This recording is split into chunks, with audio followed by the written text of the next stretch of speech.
Bueno, muy buenas tardes. Antes de responder a esa primera pregunta, agradeceros la asistencia aquí, sobre todo en un día como hoy, con la lluvia, y que siempre me imagino que es incómodo.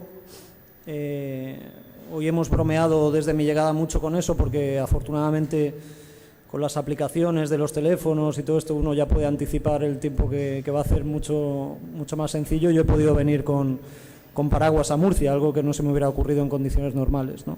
Y bueno, compartir también el agradecimiento a Fernando Zaplana Consulting, Vía Asesores, a Conesa Buen Día Abogados, por supuesto a la UCAM y a Triple Doble también.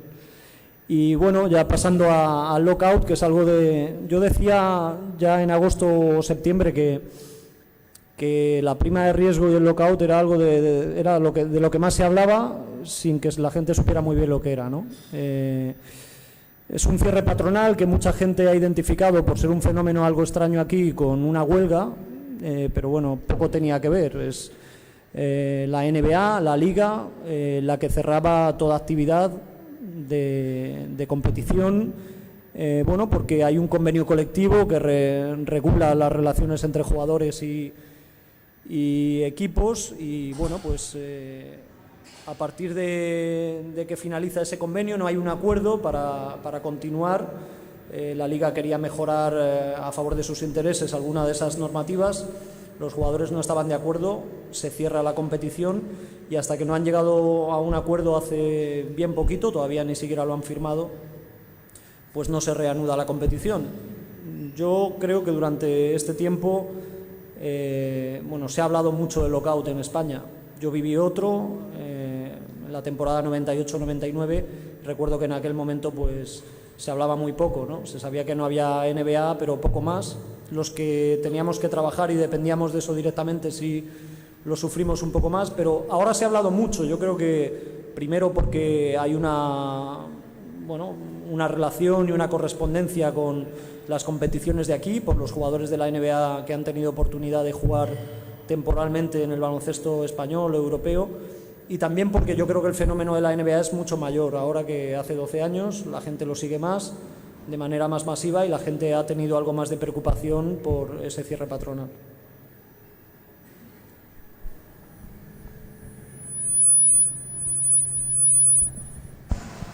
¿Ahora?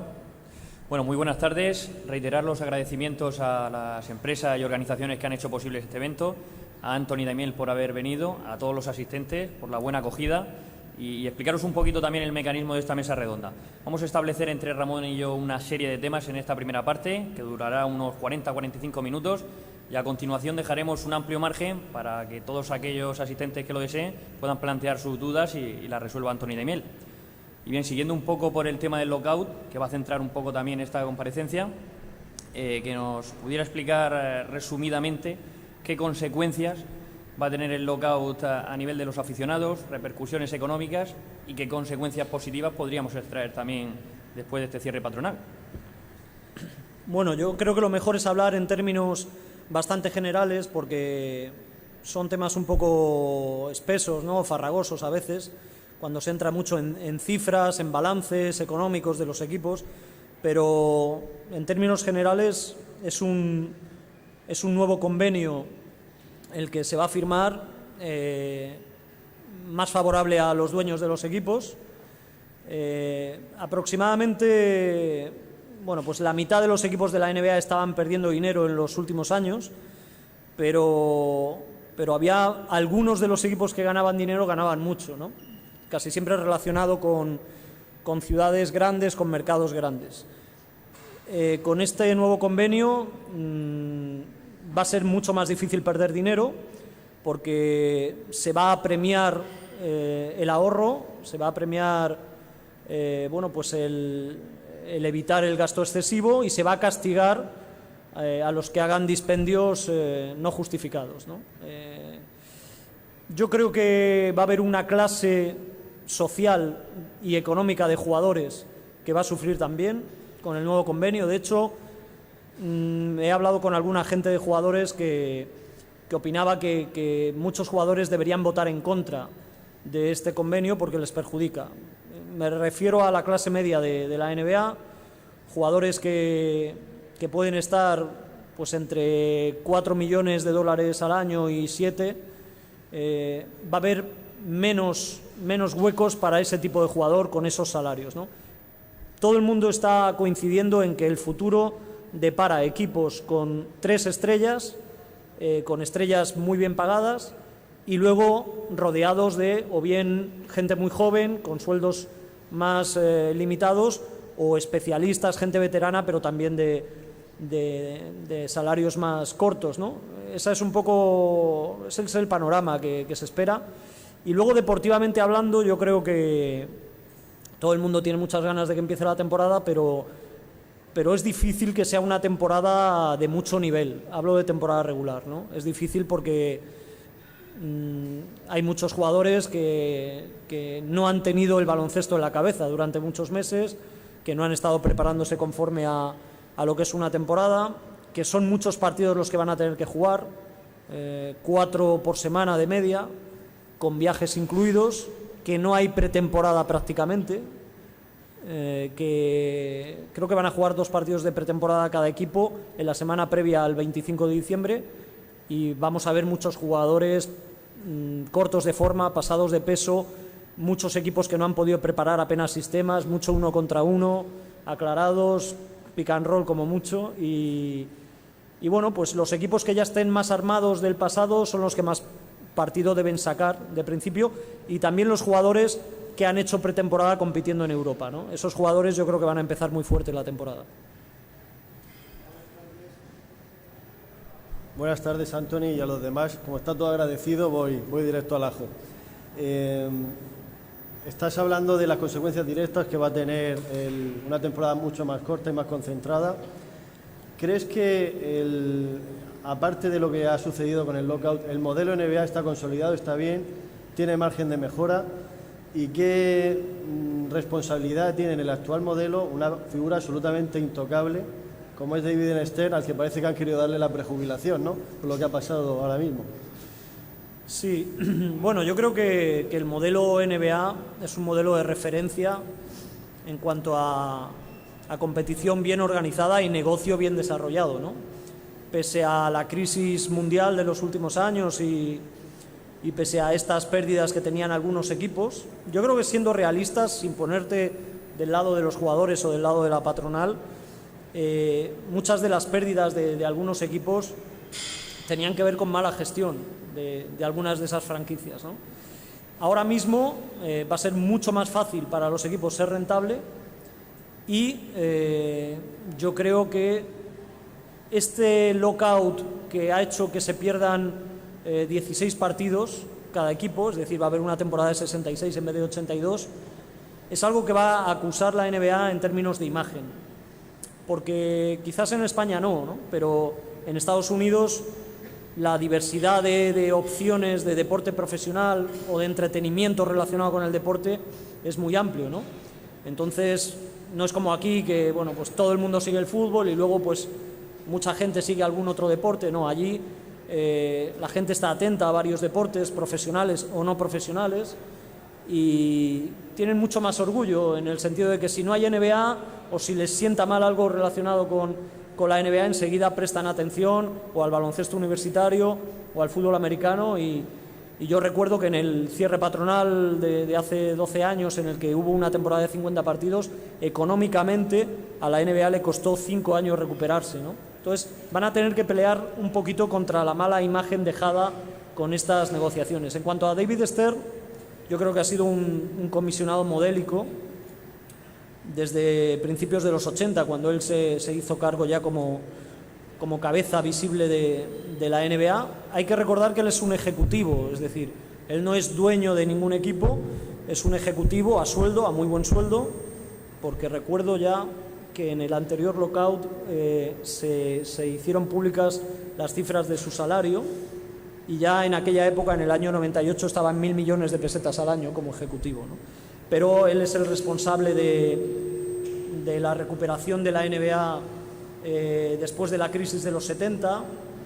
Él es el impulsor de la NBA que conocimos aquí en España de los 80, de los Celtics, de los Lakers, y él es un pionero en en globalización, es decir, en el interés de llevar la NBA a cualquier rincón del mundo. Y también siempre la NBA, por ejemplo, ha sido pionera dentro del deporte de Estados Unidos en disipar las dudas y los conflictos raciales, ¿no? Porque hay que considerar que la NBA es una liga muy de afroamericanos, que un 80% de los jugadores principales son afroamericanos y que sigue habiendo muchos problemas de este tipo en la sociedad americana, y la NBA, y en particular David Stern, que por cierto es judío, pero siempre ha llevado como líder de los deportes americanos todas las medidas de ejemplarización, de tolerancia hacia la lucha contra el racismo, etcétera, etcétera. Siempre ha sido él el impulsor. Hablando, como has comentado antes, de economía y rentabilidad, da la sensación de que la NBA, resultado deportivo y rentabilidad de la franquicia no van necesariamente de la mano, porque franquicias deportivamente ruinosas, quiero decir, que no tienen ningún tipo de resultado, que viven tranquilas porque en la NBA no hay descensos, mientras tengan ingresos y tengan un sustento económico, se sabe que va a estar ahí, porque además está el aliciente del draft, ¿no? De poder elegir y de jugar con eso. Sí, yo creo que a veces hay que ser muy didáctico aquí para contarle a la gente lo que es la NBA, ¿no? Como modelo de liga y de competición. Para la NBA, una principal preocupación es que sea una competición igualada. Contra esto hay que luchar. Hemos dicho antes que equipos de Los Ángeles, de Chicago, de Nueva York, de Boston, son equipos que lo tienen más fáciles en cuanto a ingresos, ¿no? Pero la NBA siempre trata de limitar, de que esos equipos sean generosos con los equipos más pequeños para provocar la igualdad, ¿no? Incluso con medidas un poco antipopulares en Estados Unidos a nivel económico y político, como son subsidios a los más necesitados dentro de lo que es la liga, ¿no? Pero ellos piensan que la igualdad es competitividad y que la competitividad es negocio para todos, ¿no? Es decir, está dirigida a la rentabilidad a medio y largo plazo, ¿no? También a la popularidad, es decir, los Lakers, los Celtics, los Knicks, estos equipos no dejan de ser menos populares en Estados Unidos, en su ciudad o en el mundo, por el hecho de que empiecen a ser populares otros, ¿no? Que es algo que no ocurre en el deporte español. Y luego, bueno, pues os puedo contar, por ejemplo, lo más destacado puede ser para nosotros el reparto televisivo, ¿no? Que genera tanta polémica, o últimamente lo ha generado, liderada por Del Nido, el presidente del Sevilla, aquí en el fútbol, ¿no? Allí hay que considerar que ellos ingresan 930 millones de dólares al año por televisión a nivel nacional de todos los Estados Unidos. ABC por un lado, que es televisión en abierto, y ESPN, TNT por otro, y eso lo reparten equitativamente. Creo que sale 31 millones por equipo. Para todos igual, da igual que uno tenga más audiencia, que otro tenga menos, para todos el mismo dinero. Lo que luego ofrecen es la libertad para que cada uno negocie derechos televisivos locales o regionales. Es decir, los Lakers pueden negociar con televisiones de Los Ángeles o de California e ingresar conforme a esa negociación. Y curiosamente, hace 48 horas hemos sabido que ha firmado un contrato Lakers por 20 años con una empresa televisiva para ofrecerte partidos por televisión de los Lakers en California, y van a ser sus ingresos entre 150 y 200 millones al año solo por eso. ¿Qué ocurre? Que Minnesota, el equipo donde va a jugar Ricky, está en otra película en cuanto a televisión regional. Minnesota lo que quiere, ahora está preocupado porque se llene el pabellón. Creo que aquí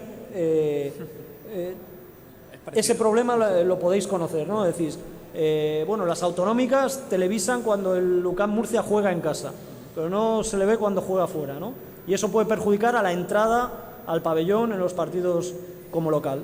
Bueno, pues en esa película está Minnesota, y Minnesota prefiere que haya 18 partidos al año que no se televisen a nivel local, ni siquiera, solo por cable, para quien pague, y además bastante, por ver todos los partidos de Minnesota, que esa es una posibilidad, pero no se televisan a nivel local para, bueno, pues incentivar un poco la asistencia al pabellón, que en la época de Kevin Garnett se llenaba y había un gran ambiente, y ahora están sufriendo de escasez de público. Escasez de público, estamos hablando 16.000, ¿no? Porque creo que el año pasado Milwaukee era el equipo que menos gente llevaba al pabellón y eran 15.000 y pico de media.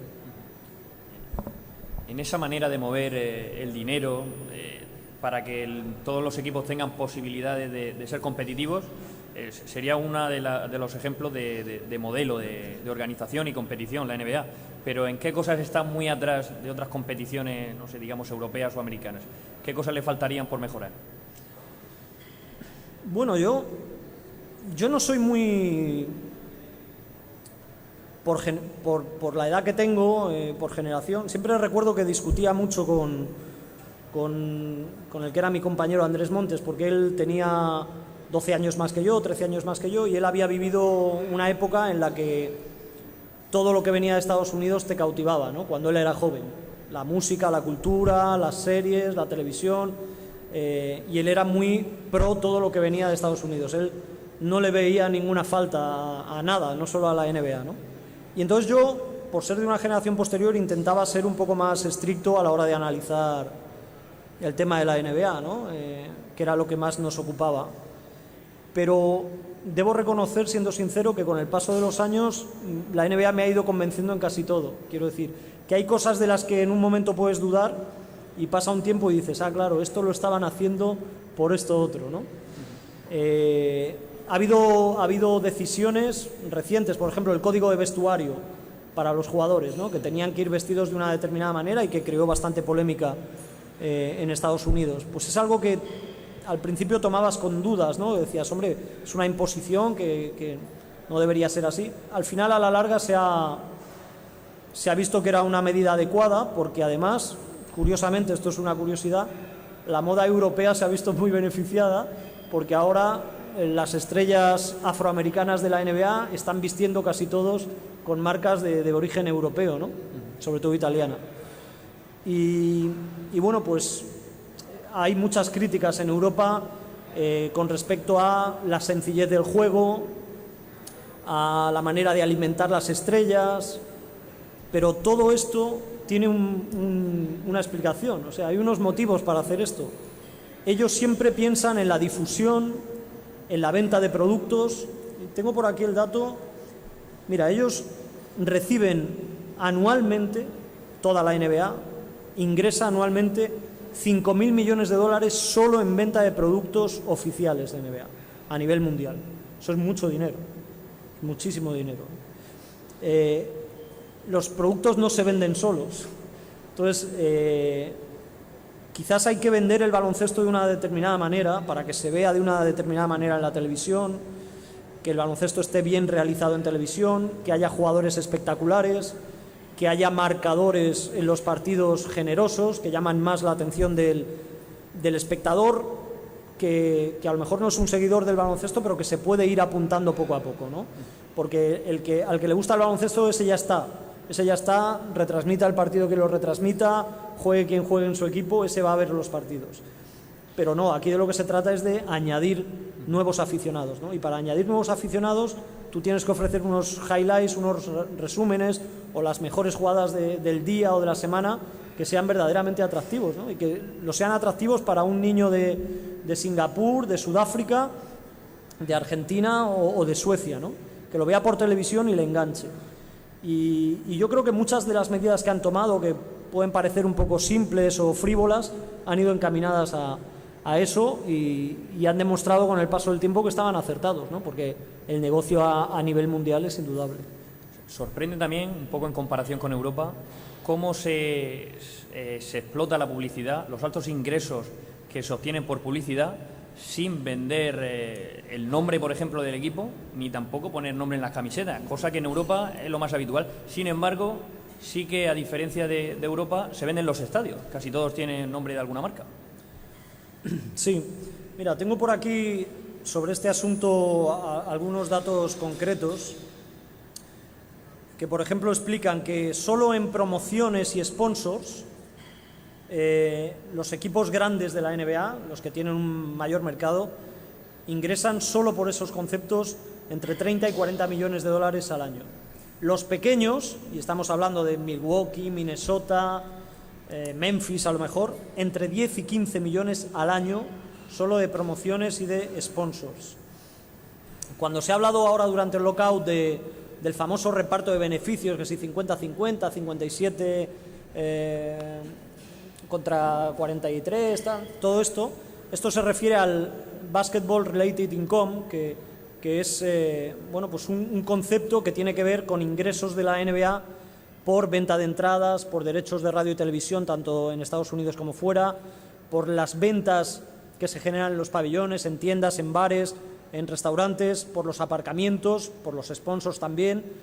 Por ejemplo, una curiosidad que pregunta mucha gente, las cheerleaders y las mascotas, ¿no?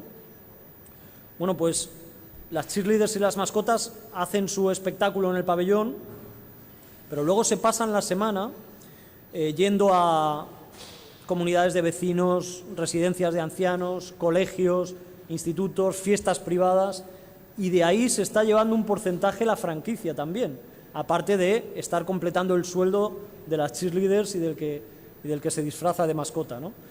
Y hablando sobre lo que comentabas, la cesión del nombre de la empresa al pabellón, bueno, pues hay que recordar que la mayor parte de los pabellones son del municipio, de la ciudad, pero un 40 o un 50% de lo que paga esa empresa se lo queda a la franquicia, ¿no? Que es la que está jugando ahí. ¿Y qué ocurre? Que ahora durante el lockout había auténticos dramas en muchas ciudades, porque hay pabellones donde trabajan más de 1000 personas y son pabellones donde prácticamente toda la actividad son los partidos de la NBA, aunque de vez en cuando hay algún concierto, algún rodeo, en el caso de Texas, etcétera, etcétera, pero hay cantidad de gente trabajando ahí. Y esta gente estaba ahora con el cierre patronal sin trabajar. Es gente de salarios muy bajos, gente que gana $11 la hora trabajando. Pero es gente que según, bueno, pues, según la sanidad en Estados Unidos, necesita trabajar 1.300 horas al año para poder tener el beneficio mínimo del sistema de salud. Y si no alcanza esas horas, no tiene derecho ni al médico de familia, ¿no? Ni al pediatra. Entonces, ¿qué ocurre? Que les estaban haciendo una faena con el cierre patronal porque no había otros trabajos. Hay que recordar que Estados Unidos tiene ahora mismo un 9,1, creo, de tasa de paro, pero hay algunas de estas ciudades o algunos de estos estados que están en el 12, en el 14, es decir, claro, Detroit, Memphis también, Nueva Orleans, sitios que tienen tasas de paro altas y que además toda esta gente, los empleados del aparcamiento, de todos los bares, restaurantes, tiendas del pabellón, toda esta gente está sin trabajar, ¿no? Y estaba siendo un auténtico drama, y yo creo que los alcaldes y las ciudades han presionado mucho también, tanto a los dueños de los equipos como a los jugadores, para que llegaran a un acuerdo cuanto antes. Estamos hablando de cómo la NBA, la Liga Profesional Americana, es en términos comerciales seguramente imbatible, ¿no? El referente, porque tienen concebido la propia liga y un partido como un espectáculo, ¿no? En el que no hay tregua, cualquier tiempo muerto es bueno, pues para que la gente se divierta y tal, teniendo en cuenta lo que se alarga, ¿no? Un partido en la NBA. Pero a mí me gustaría extender esta reflexión y que tú abundaras en este sentido a una liga que a priori es menor, pero que en Estados Unidos tiene una audiencia y un seguimiento masivo, como es la NCAA, la liga universitaria. Ahí estamos hablando de canchas llenas, de seguimiento masivo también a través de la televisión, con audiencias masivas, y cómo la propia mentalidad, cultura americana crea espectáculos ya desde ese nivel. Me estoy acordándome de un partido, si no recuerdo mal, de la NCAA que se disputó en un portaaviones. Yo no sé si eso lo veremos alguna vez aquí en España, pero enlazo con el planteamiento. Precisamente la Universidad Católica ha presentado este año, en el primero de su patrocinio del Club Baloncesto Murcia, un modelo que pretende, creo yo, beber un poquito de esa esencia del deporte universitario. ¿Crees que ese puede ser el origen para que luego repercuta para bien en la Liga Endesa? Hombre, yo creo que el sistema deportivo unido al sistema educacional de Estados Unidos, referente sobre todo a la organización que hay de competición deportiva en high school, en instituto y en la universidad, yo creo que está bastante bien resuelto, ¿no? Podríamos decir. Y que aquí el sistema que tenemos está muy lejos de de alcanzarlo. Tampoco sé si hay demasiada intención.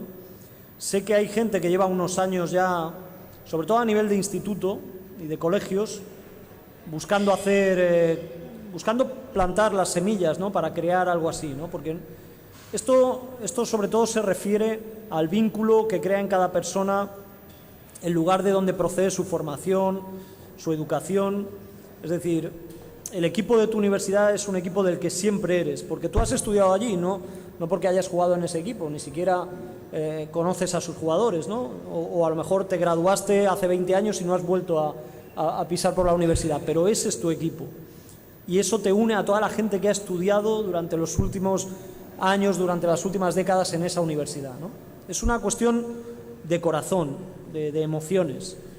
Y se da la circunstancia que tienen una liga muy bien organizada, ¿no? Y unas competiciones deportivas bueno, pues que disponen, también por las posibilidades económicas que tienen los centros educativos, de facilidades para formar muy bien a los deportistas, ¿no? Y para compaginar la formación deportiva con la educacional, y bueno, excelentes pabellones. Yo he cogido por costumbre, cuando viajo a Estados Unidos, visitar algunos campus de las universidades más famosas, siempre que me pillan cerca, y la verdad es que es tremendo, ¿no?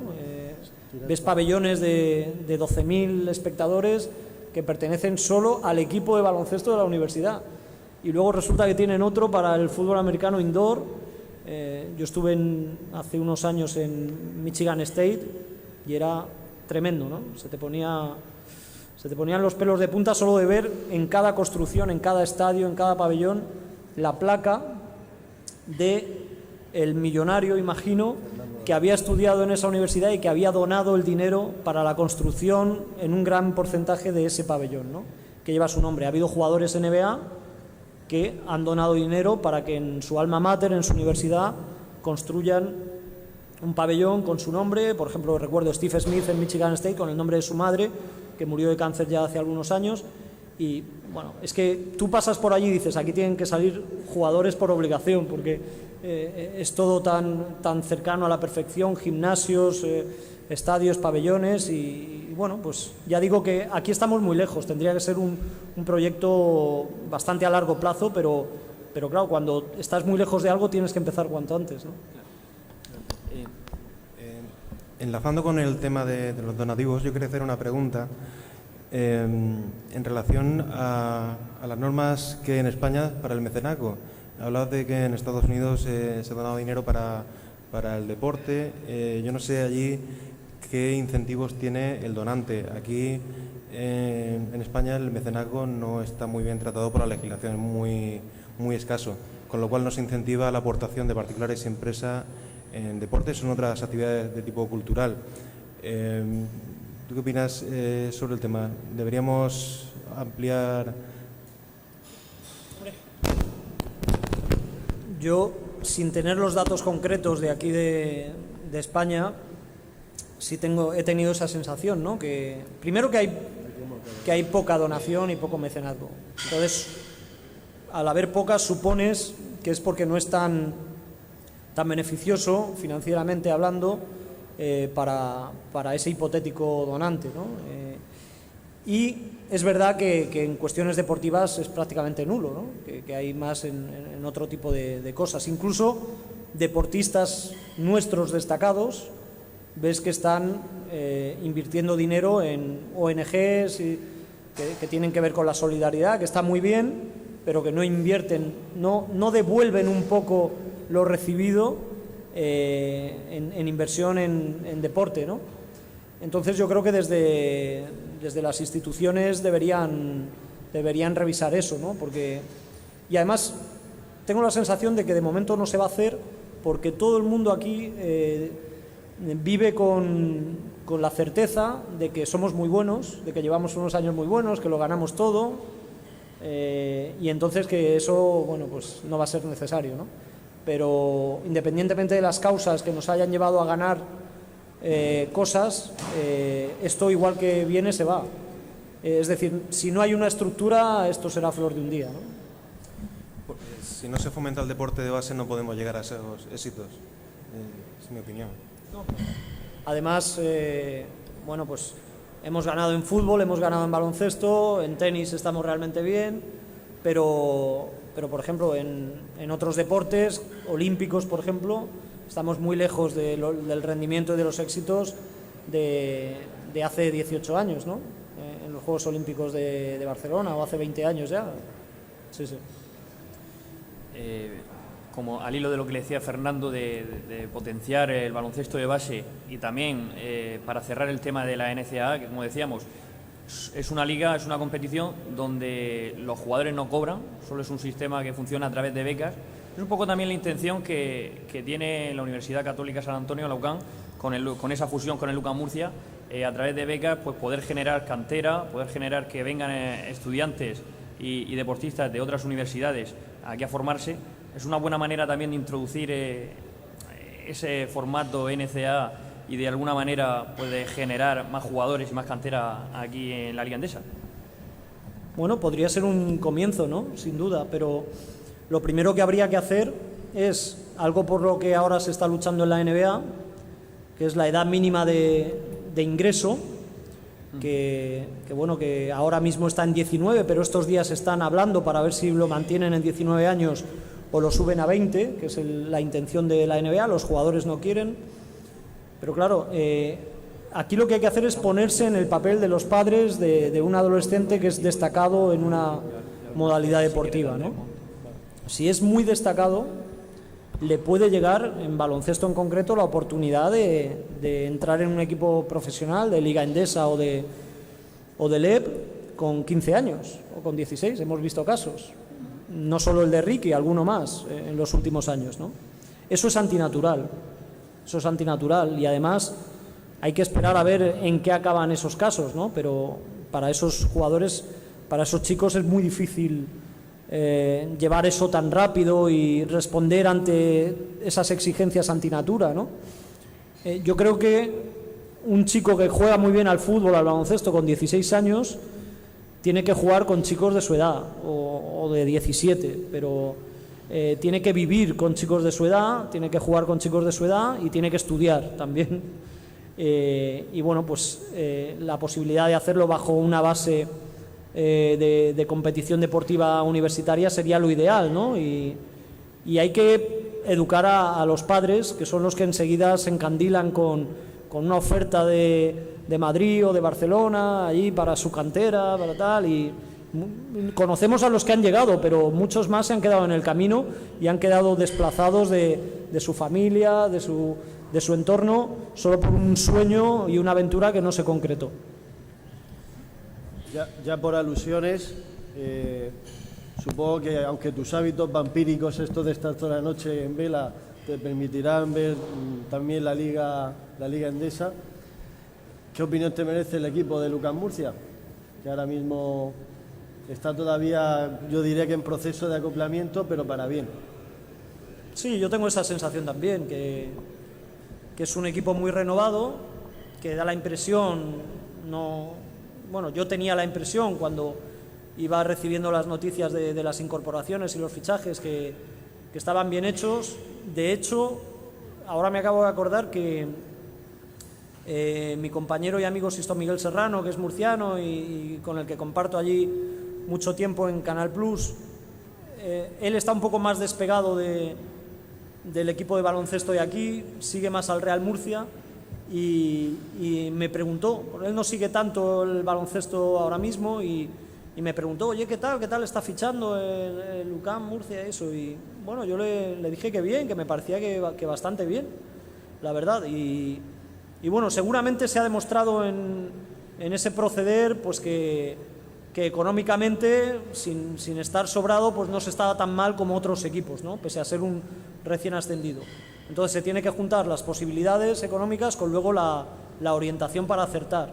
Y yo creo que, salvo que ahora nos empiecen a demostrar lo contrario, que se ha acertado, ¿no? Que creo que es un buen equipo y que el récord ahora responde a un mal calendario y bueno, que si ahora estos problemas puntuales de lesiones que hay se solventan, no debiera pasar ningún problema para la permanencia. Incluso al final la Liga Endesa es cuestión de suerte, de cómo acabes determinados partidos y y si tienes un poco de suerte en 2 o 3 partidos te puedes ver arriba pues para jugar una fase final de Copa o para entrar en playoff, ¿no? Tengo que preguntarte una cosa que yo creo que al final el hecho de verte aquí nos recuerda inevitablemente a esa sociedad absolutamente inolvidable que formaste con Andrés Montes. A mí me gustaría que nos dijeras qué recuerdo tienes, con qué te quedas de un personaje tan absolutamente genuino que yo creo que es un modelo y rompió un molde. Bueno, yo sigo muy ligado, ¿no?, a la figura y al recuerdo de Andrés, porque yo tenía muy buena amistad con él, yo sigo manteniendo vínculo con sus hijos, con su mujer. Hace poco nos juntamos a cenar, que es una costumbre que mantenemos el día de su cumpleaños, siempre varios amigos nos juntamos, ¿no? Y bueno, nos seguimos juntando algunos amigos de él, habitualmente por cuestiones de trabajo, por amistad, y claro, él tenía esa capacidad de transmitir cosas que luego se quedan en ti, que sin proponérnoslo, en nuestra conversación habitual pues salen frases de él, salen, bueno, pues reflexiones de imagínate lo que él diría si viera esto, ¿no? Entonces está muy presente, ¿no? Y el recuerdo es magnífico a nivel personal, a nivel profesional, y sí considero, porque claro, me preguntan mucho todavía por él, sí considero que yo tengo una imagen de Andrés Montes diferente a la que se tiene como mero consumidor de lo que era su trabajo, como espectador, como oyente, porque él era de verdad un poco como aparecía en la televisión, pero él era un profesional muy consciente de que él, cuando salía por los medios, tenía que vender un producto, era muy particular, tenía siempre una visión muy libre de lo que era la profesión periodística y la comunicación, por eso era tan diferente, ¿no? Y no voy a decir que todo fuera un papel, todo lo que él hacía, porque había muchos elementos comunes con cómo él era de verdad, pero luego hay cosas de él pues que la gente no comparte, ¿no? Lamentablemente, porque son cosas que a mí me parece que tenían mucho valor y bueno, pues él, o sea, desde que él fallece, desde que desaparece, a mí me falta mucho porque yo hablaba prácticamente a diario con él. De hecho, se puede decir que desde que se fue de Canal Plus a La Sexta hablábamos mucho más fuera de micrófono de lo que lo hacíamos antes, ¿no? Es decir, ya no trabajábamos juntos, pero él me quería contar las cosas de La Sexta, yo le contaba las de Canal Plus y bueno, compartíamos aparte de hablar de otros muchos asuntos, ¿no? Muy bien, pues una vez expuestos los temas, pasamos al turno de preguntas, así que el que quiera formular una pregunta, que levante la mano y enseguida vamos pasando el micro. Voy a contestarlo todo, ¿eh? O sea, y debería arrancarse algún periodista, no los que tenemos en primera fila.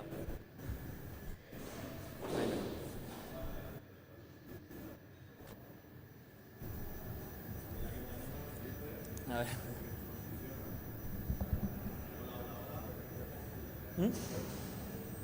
Ah, sí. Sí, le reconozco de Twitter. Sí. Habla fuerte. Sí, y si no, repito yo tu pregunta. Si mientras se soluciona, si quieres, formula la pregunta en voz alta, Antoni la repite. Vale, yo voy a hacer... Sí. 1, 2. Te voy a hacer 2 preguntas, una como compañero periodista y otra como consumidor del Plus, ¿vale? La primera como consumidor del Plus es que qué partido vais a dar el día 25, ya que estamos todos con mono de NBA, si lo sabes ya, ¿qué partido vais a dar? Pues mira, he estado esta semana, creo que he ido 3 días por allí, martes, miércoles y jueves, por la televisión. Hay muy buenas intenciones en cuanto a... Yo creo que Canal Plus tiene intención de dar 3 partidos ese día. No sé en qué canales, no sé si Canal Plus dar 1 y Canal Plus Deportes 2, los otros 2, todavía eso no se sabe, pero hay intenciones de empezar esta temporada que se ha hecho tanto de esperar, ¿no? De empezarla bien y fuerte, ¿no? Y además son partidos muy atractivos. Y luego también dejo la posibilidad porque también me ha llegado un rumor de que 4 a lo mejor se lanzaría a dar un partido, que ya estaría bien, ese domingo día 25, ¿no? Que no sé tampoco cuál podría ser, dependiendo de los horarios, de la programación, pero yo tiendo a pensar que se van a ver 3 partidos y que los 3 que se van a ver son los 3 primeros y los 3 que se han anunciado primero, ¿no? Que es Nueva York-Boston, Dallas-Miami, con la ceremonia de la entrega del anillo, y luego Lakers-Chicago. Muy bien. Antes de hacerte la segunda pregunta ya como consumidor del Plus, primero una sugerencia, que ya que tenéis Canal Plus Fútbol, es verdad que tenéis Canal Plus Deporte, pero vendría bien un Canal Plus Baloncesto a lo mejor, por eso de ver también Liga Universitaria Americana y otras ligas europeas. Y ya la última pregunta es sobre los New York Knicks, que parece que se está hablando ahora de Chris Paul. ¿Sería posible ese Big Three con Chris Paul, Melo y también Amar Stoudemire? ¿Serían ya por fin los Knicks candidatos de verdad al anillo? Bueno, lo de Canal Plus Basket es algo de lo que se ha hablado desde hace muchos años, ¿no? Lo de la posibilidad de que hubiera un canal solo de baloncesto en Digital Plus. Yo creo que Digital Plus ha tenido la intención, ahora creo que no, pero la ha tenido durante algunos años, y también creo que quien le quitó la idea de la cabeza fue la NBA, porque bueno, al final se le plantea a la NBA, que es quien te cede los derechos suyos, la posibilidad de crear un canal donde haya pues baloncesto universitario, donde pudiera haber alguna liga europea. Ha habido años en los que nosotros teníamos derechos de Euroliga, de ACB también, de hacer un canal solo con eso. Y la NBA no era partidaria de mezclarse. Siempre fue bastante remisa a mezclarse con otras competiciones, ¿no? Habría otra posibilidad, que es directamente trasplantar NBA TV a Digital Plus y que NBA TV fuera solo un canal. Pero yo creo que aquí no ha habido convicción tampoco por parte de Canal Plus, porque hay algunos países europeos que lo hacen, creo que Turquía lo hace, no sé si Grecia, pero lo que hacen es poner el canal directamente en inglés, o sea, 24 horas ahí, sin ningún recurso humano puesto por la televisión, sino ahí. Y a Canal Plus no le gustaba mucho esa idea. Y claro, hacer NBA TV haciéndolo todo con presencia propia, es decir, con comentaristas propios, traduciendo todos los programas o cambiando algunos programas con plató y con estudio televisivo aquí en España y todo eso, es muy costoso. Entonces, por eso yo creo que no se ha llegado a ese punto. Y luego el tema del baloncesto universitario, ahora con la amenaza del lockout, ha habido un momento que allí se ha planteado, hombre, si esto sigue así, vamos a tener que ofrecer algo, y se estaba mirando, justo cuando ha llegado la solución y el arreglo, se estaba mirando la posibilidad de dar algo de baloncesto universitario, no solo el torneo final, sino de lo que es la temporada de alguna región en concreto, de la Atlantic Coast Conference sobre todo. Creo que se habló con algún poseedor de derechos de esa región, es una región donde está Duke, Carolina del Norte, Wake Forest, bueno, haber podido dar algunos partidos de la temporada normal, pero bueno, al final cómo se ha arreglado, porque lo que tiene Canal Plus son los derechos solo del torneo final, que es de la locura esta de marzo que se juega allí. Y lo de los Knicks, de momento solo hay rumores, ¿no? Ayer hubo un rumor de que Chris Paul le ha pedido a su agente que fuerce el traspaso, que se quiere ir ya. El nuevo convenio colectivo mantiene la opción del sign and trade, es decir, de renovar e inmediatamente traspasar al jugador, que es lo que hizo Carmelo Anthony en Denver para irse a los Knicks. Entonces lo que va a hacer es un caso muy parecido. Chris Paul va a presionar constantemente hasta que los Hornets le traspasen. Lo que pasa que no coincide mucho con los planes de los Knicks, porque los Knicks lo que quieren es más o menos pasar y salvar esta temporada como sea y hacer una limpia de jugadores, de hecho fichar jugadores este año con un año de contrato para entrar fuerte en el 2012, o bien a por Chris Paul o bien a por Dwight Howard, poder fichar algún otro buen jugador, que es donde ellos van a tener más disponibilidad económica para fichar en el verano del 2012. Buenas tardes, yo quería volver al tema del lockout. Casi todos los equipos grandes de Europa han fichado jugadores NBA, menos 2 de los más grandes, en este caso el Barça y el Panathinaikos. Quiere decir que los deberes lo han hecho antes y mejor estos dos equipos que el resto? Bueno, yo creo que eran opciones, ¿no? En el caso del Barcelona, yo creo que ha predominado la opinión de, por lo que yo sé, de Chichi Creus. Chichi Creus es un ejecutivo bastante calmado, tranquilo, reflexivo, y él ha querido esperar a ver qué pasaba.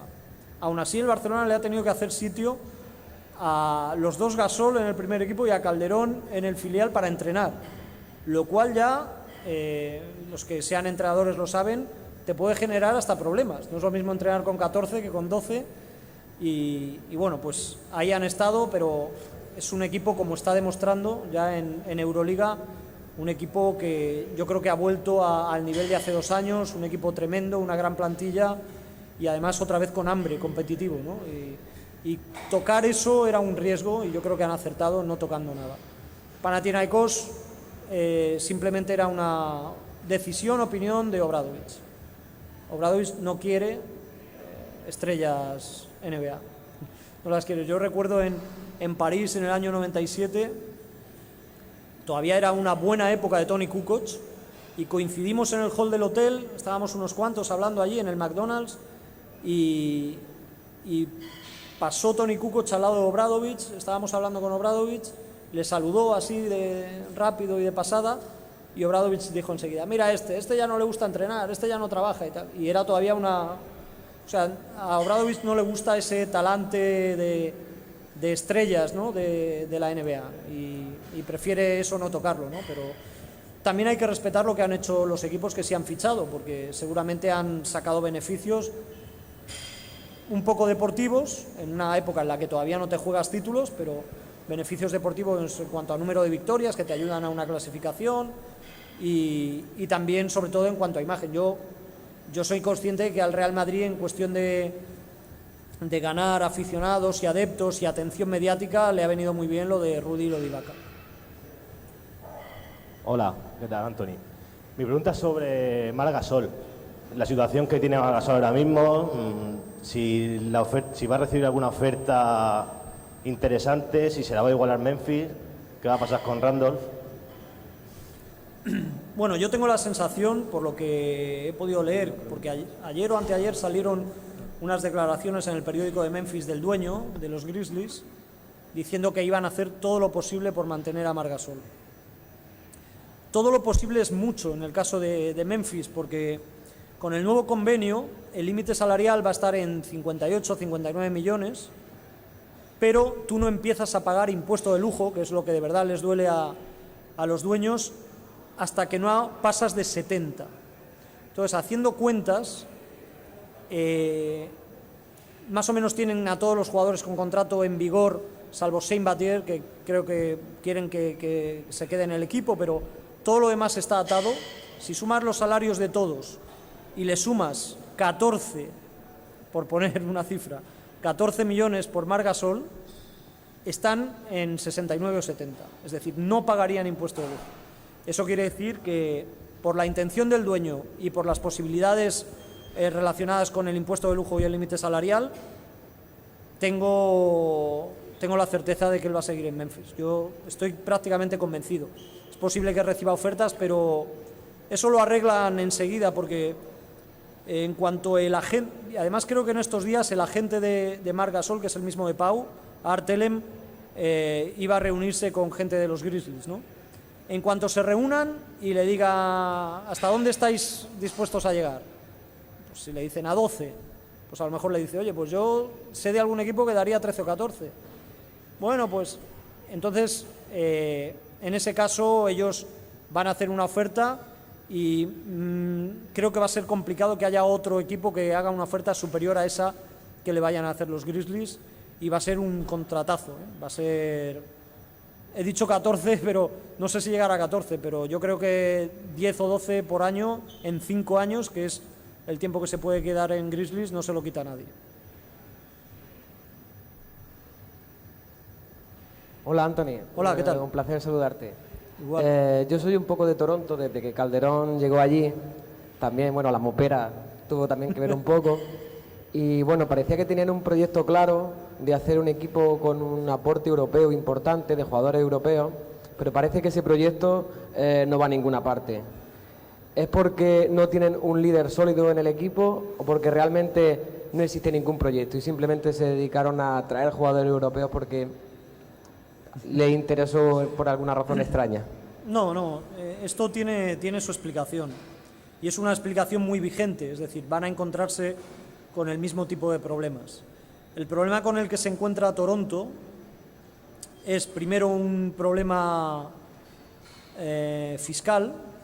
El jugador de Toronto Raptors, por el hecho de jugar en Toronto y de vivir en Toronto, paga más impuestos que en la mayor parte de las ciudades con equipo NBA. Luego, segundo, hay otro caso. El jugador estadounidense, el ciudadano estadounidense, en términos generales es muy de su país, muy patriótico, muy del estilo de vida americano. Pese a que Toronto es una ciudad algo parecida a algunas ciudades americanas, no deja de ser Canadá y no deja de tener sus peculiaridades. Y muchos jugadores, solo por ese motivo, no quieren ir a Toronto Raptors. Hablo de estrellas, no quieren ir, como tampoco quieren ir a Salt Lake City y a Utah por el tema de que hay pocos afroamericanos viviendo allí, de los mormones, etc. Es otro problema añadido que se encuentra Toronto. Por eso Toronto Raptors buscó la salida del jugador europeo o el jugador FIBA, porque bueno, pues ellos no iban a tener ningún problema para ir allí y ellos pensaban que además con Brian Colangelo, que es un ejecutivo muy relacionado con el baloncesto global, con vínculos en Italia, en general en Europa, con gente de su confianza que han sido ojeadores en Europa, bueno, pues pensaban que por ahí podían tener una opción, ¿no? Lo que pasa que creo que se han equivocado en algunos fichajes y eso lo están pagando, ¿no? Luego han tenido mala suerte con lesiones también. Ahora hay que recordar que debido al traspaso de... Bueno, fue también un sign and trade de Chris Bosh del año pasado. Ellos tienen una excepción de 9 millones, es decir, ellos, aparte del dinero que se quieran gastar sin llegar a esos 70 millones que les obligan a pagar, que ellos no van a llegar hasta ahí, pero además tienen opción de gastarse 9 millones más en fichajes que les concede esa operación de Chris Bosh del año pasado. Y tienen intenciones de fichar, pero ya digo que a veces se encuentran con muchos problemas porque los jugadores, en cuanto tengan dos ofertas iguales, prefieren irse a Indianápolis o a Milwaukee antes que a Toronto. Muchas gracias.